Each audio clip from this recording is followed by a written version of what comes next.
ಸರ್ವಲೋಕವು ನಿನಗೆ ಅಡ್ಡ ಬೀಳಲಿ, ಸರ್ವ ಸೃಷ್ಟಿಗೆ ನೀನು ಯಜಮಾನನು.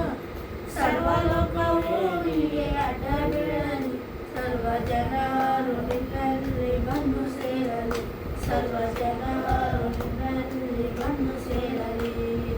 ಅಪ್ಪ ಅಪ್ಪ ಏಸಪ್ಪ ಹಾಡ್ಬೇಕಪ್ಪ, ಉಳಿದವರು ಸುಮ್ಮನೆ ಕೂತಾರೆ.